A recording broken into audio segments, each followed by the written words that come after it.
The myth of Thermopylae begins with a lie. We see them carved in cold, white marble.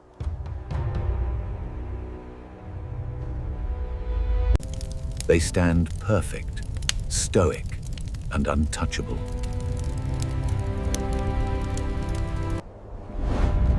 We imagine 300 supermen standing against a tide of darkness. They are the ultimate symbols of freedom.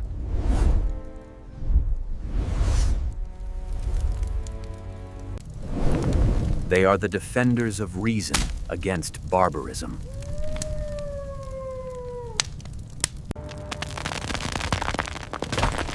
But this golden image is a carefully constructed facade.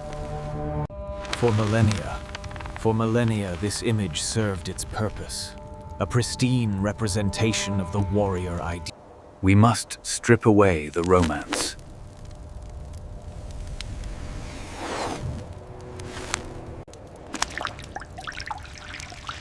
We have to look at the blood beneath the sandals.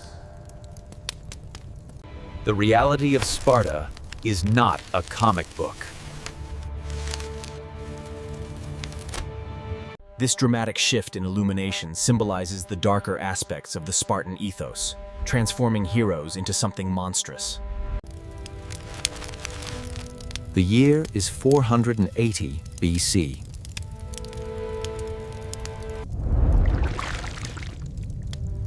The Persian Empire is moving west like a storm. King Xerxes commands an army that drinks rivers dry. But the Spartans are not fighting for your definition of freedom. They are fighting to protect a prison state.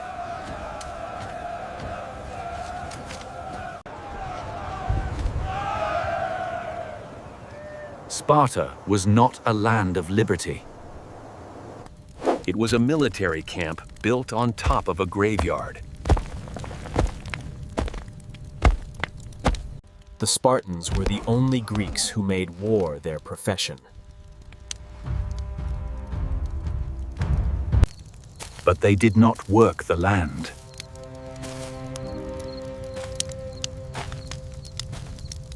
They did not trade.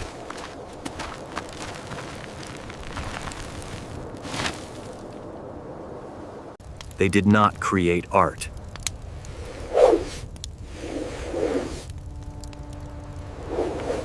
They only consumed.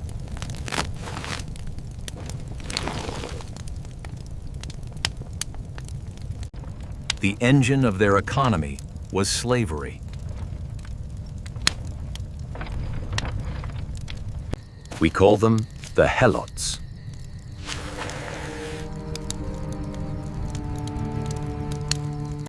These were fellow Greeks, enslaved and brutalized. They outnumbered the Spartan citizens, 7-1.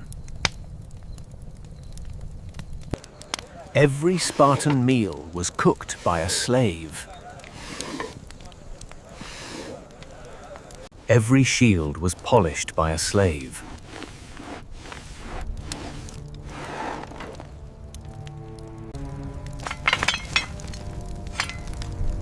The Spartan state was a machine of terror. It was designed to keep this massive population on its knees. They declared war on the Helots every single year.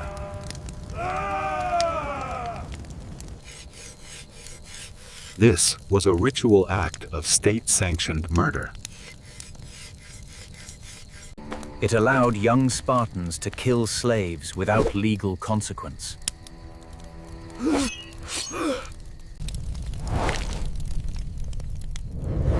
This is the society we call heroes. The 300 were not protecting democracy.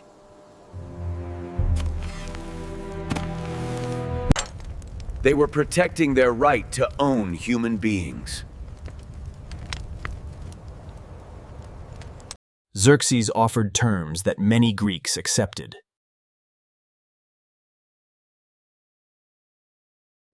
The Persians actually outlawed slavery in their core territories.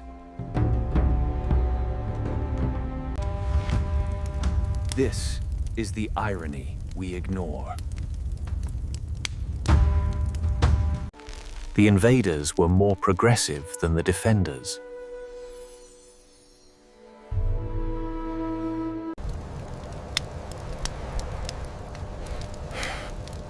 Now look at the men themselves.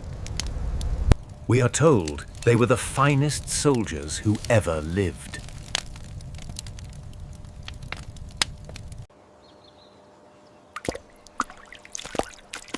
We are told the Agoge was a noble academy. This is another lie.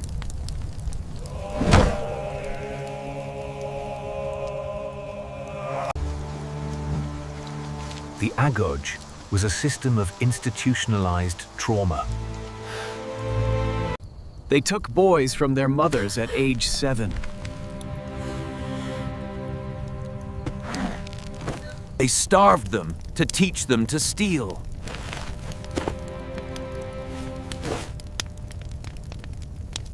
They beat them to teach them to endure pain.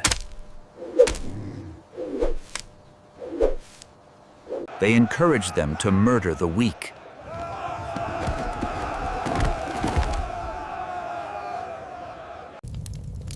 This was not education. It was indoctrination.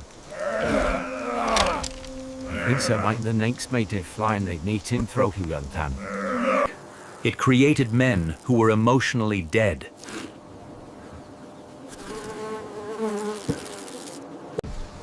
It created soldiers who feared their officers more than the enemy.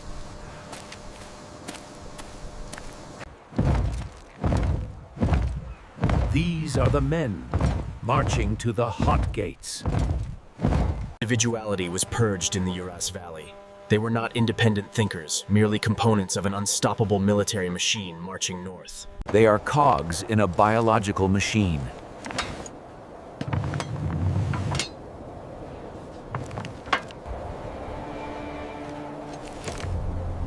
King Leonidas was not a young action hero. He was an old man in his 60s. He knew the prophecy of the oracle.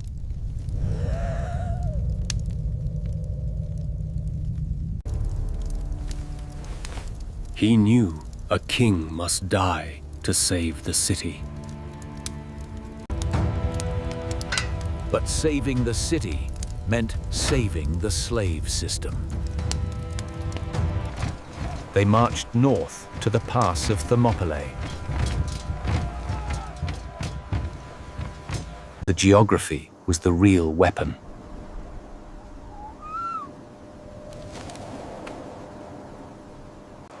It was a narrow choke point between mountains and sea. It neutralized the Persian numbers.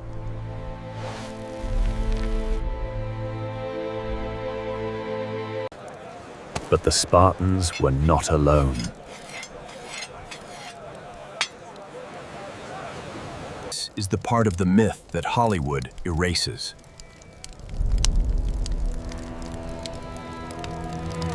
There were thousands of other Greeks there.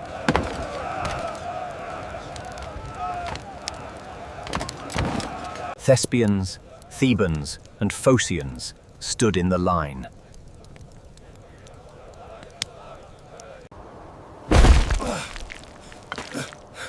They fought and bled just as hard. But they did not have the Spartan PR machine.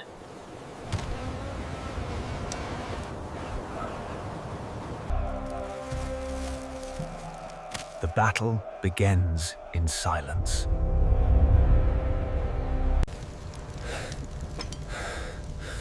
The smell of fear and sweat is overwhelming. The Persians send wave after wave.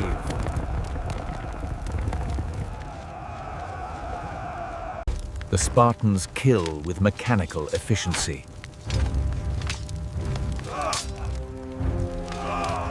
They fight in a phalanx formation.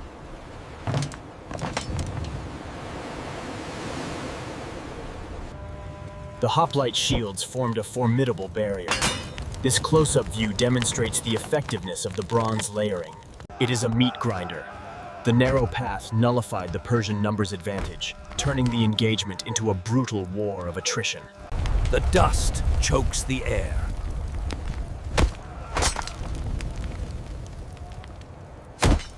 The screams of the dying echoed terribly off the cliffs, a sonic impact that reverberated throughout the narrow pass.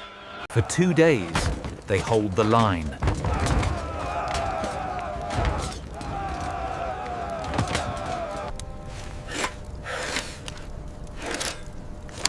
It seems like a miracle. But it is just geometry.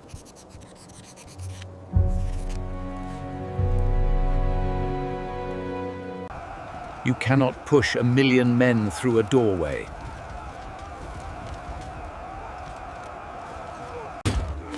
Then comes the turning point.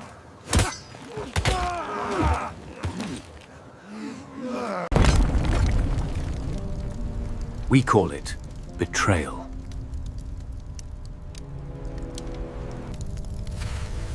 We are told of Ephialtes, the hunchback traitor. We are told he sold out his people for gold. But look closer at the map.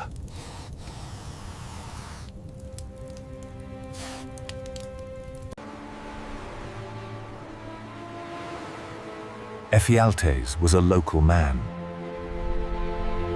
He knew the goat paths.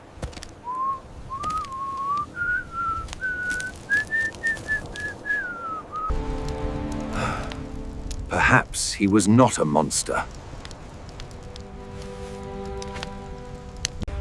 Perhaps he was just tired of Spartan arrogance. He showed the Persians the path around the mountain. The immortals marched through the night.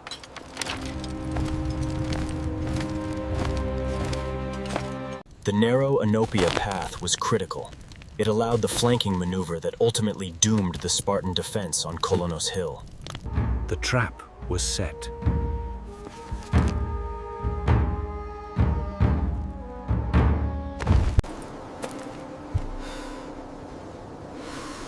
Leonidas knew the end was coming. He saw the dust rising behind them.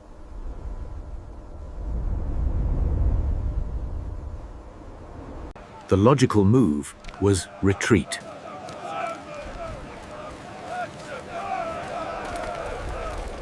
Most of the allies did retreat.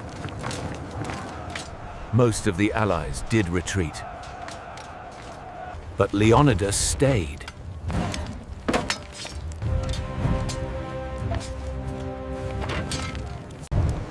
Why?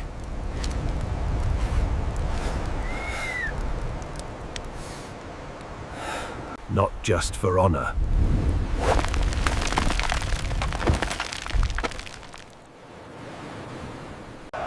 He was buying time for the evacuation of Athens. But he was also fulfilling the death wish of his culture.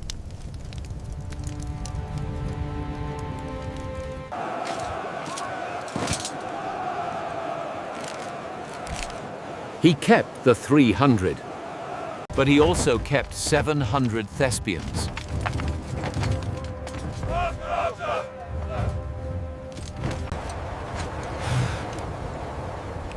Those men knew they were dead. They stayed anyway.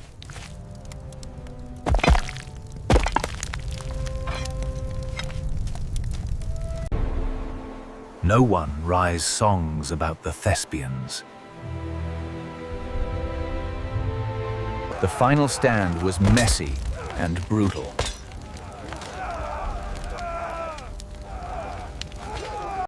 spears broke.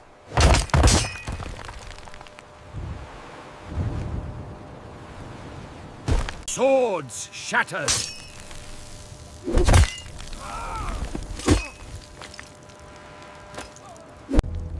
They fought with hands and teeth.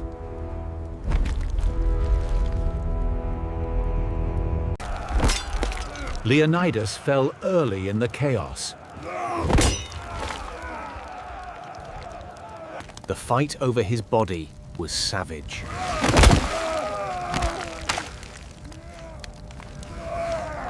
The remaining Spartans were pushed back to a small hill. They were surrounded by a sea of enemies.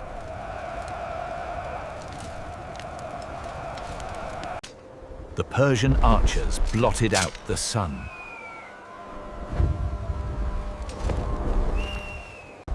It was not a glorious duel.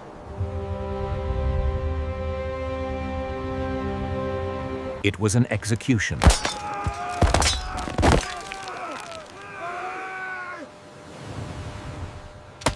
They died under a hail of arrows.